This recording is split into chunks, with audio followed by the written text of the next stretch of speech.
मेरा नाम सचिन है। प्यार से घर में मुझे गुड्डू बुलाते हैं। मैं 30 साल का हूँ और दिल्ली का रहने वाला हूँ। आज जो घटना मैं बताने जा रहा हूँ वह आज से करीब 3 साल पहले की है। हमारे घर से कुछ दूरी पर मेरे चाचा और चाची का मकान है। वैसे तो मेरे 3 चाचा हैं और तीनों ही शादीशुदा हैं, पर सबसे छोटे वाले चाचा थोड़े उस टाइप के हैं। आप समझ ही गए होंगे कि मैं क्या कहना चाहता हूँ। इसी बात का फायदा मुझे हुआ। लगभग 18 महीने पहले छोटे चाचा की शादी हुई थी। मैं भी शादी में गया हुआ था। शादी में पहली बार जब मैंने चाची को देखा, मैं चाची को देखता ही रह गया। उनका नाम सुधा है। उनका फिगर तो देखने लायक है। मेरे चाचा की नई नई शादी हुई थी, इसलिए चाची से कम ही बात हो पाती थी। लेकिन एक दिन कुछ ऐसा हुआ कि उसके बाद चाची को लेकर मेरा नजरिया ही बदल गया। बात मेरे जन्मदिन की है। मेरी माँ ने कहा कि सुधा चाची के घर जाकर मैं उनको जन्मदिन की पार्टी के लिए इनविटेशन देने जाऊं। मैंने एक टी शर्ट और ढीली सी लोअर पहन ली। मैं चाची के घर के लिए निकल पड़ा, मगर जल्दी जल्दी में मैं अपनी वो को बंद करना भूल गया। मैं बिना इस बात पर ध्यान दिए ही चाची के घर पर जा पहुंचा। जैसा मैंने पहले बताया था कि मेरे चाचा थोड़े उस किस्म के व्यक्ति हैं। जब मैं चाची जी के घर पहुंचा तो वह बैठी हुई कपड़े धो रही थी। मुझे घर पर आया देखकर चाची उठी और पानी का ग्लास भर कर ले आई। पानी देने के बाद वह वापस जाने लगी। वापस आने के बाद चाची ने मुझे कॉफ़ी के लिए पूछा तो मैंने मना कर दिया। उसके बाद चाची फिर से कपड़े धोने में व्यस्त हो गई। अचानक चाची की नज़र मुझ पर पड़ी और उन्होंने मुझे उनको घूरते हुए देख लिया। मेरा ध्यान अभी भी चाची के रसगुल्ले पर अटका हुआ था। जब ऐसा 3 बार हो चुका तो चाची मुझसे पूछने लगी, गुड्डू तुम्हारा ध्यान कहाँ है? मैं बोला कि कहीं नहीं चाची, बस ऐसे ही। मैंने हड़बड़ाहट में जवाब दिया। तब चाची बोली, मैं सब जानती हूँ कि तेरा ध्यान किधर है। मुझसे छिपाने की कोशिश मत करो। मैं अनजान बनते हुए बोला, चाची मेरा ध्यान तो कहीं भी नहीं है।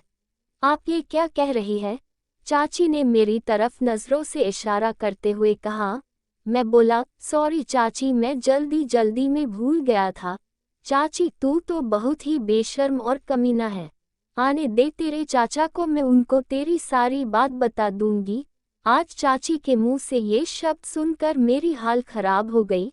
मैंने चाची के सामने हाथ जोड़कर रोने का नाटक करना शुरू कर दिया।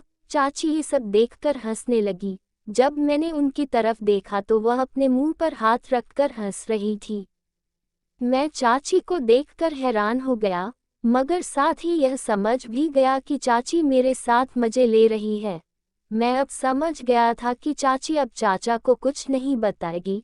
अब मेरे अंदर कुछ हिम्मत सी आ गई और सोचने लगा कि बस अब चाची को अपनी बातों में फंसाना है किसी तरह।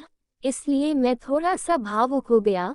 मैंने कहा, चाची आपने तो मुझे डरा ही दिया था आज। इससे पहले मुझे इतना डर कभी नहीं लगा था। प्लीज़ आप चाचा को कुछ मत बताना, नहीं तो मेरा यहाँ आना जाना बंद हो जाएगा।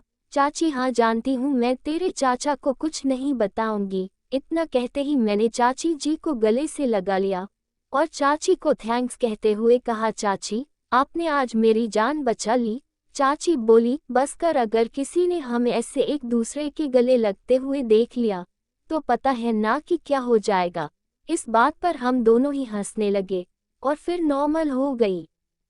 उसके बाद हम सामान्य रूप से बात करने लगे। चाची बोली, कोई बात नहीं गुड्डू, हम दोनों दोस्तों की तरह बात कर सकते हैं। चाची के मुंह से इतना सुनकर मेरा रास्ता अब साफ हो गया था। अब मैं चाची को स्वर्ग दिखाने का आइडिया सोचने लगा और एक दिन मुझे ये मौका मिल गया। हुआ ऐसा कि मेरे चाचा एक दिन कहीं बाहर जाने वाले थे और ऐसे में चाची घर में अकेले थी। तो चाचा ने मेरी मम्मा से मुझे अपने घर सोने का बोला था ताकि चाची रात में अकेले ना रहे, और इस मौके को मैं अपने हाथ से जाने नहीं देना चाहता था। और उस रात चाची भी पूरी तरह से तैयार थी और उस रात हम और चाची ने कुल 3 बार स्वर्ग की यात्रा की थी। क्योंकि ये मेरा पहली बार था तो मुझे तो बहुत ही अधिक आनंद आया। और चाची भी पहली बार ऐसा स्वर्ग का दर्शन की थी, इसीलिए उन्हें भी काफी मजा आया था। फिर सुबह होने पर चाची मुझसे बोली, गुड्डू मेरा साथ कभी मत छोड़ना। उसके बाद जब भी मौका मिलता है तो मैं चाची के घर आता जाता रहता था। दोस्तों, अगर आपको ये कहानी थोड़ी बहुत भी पसंद आई हो तो कमेंट करके जरूर बताएं तथा अपने दोस्तों के साथ शेयर करना ना भूलें। और चैनल पर नए हैं तो सब्सक्राइब जरूर करें। धन्यवाद।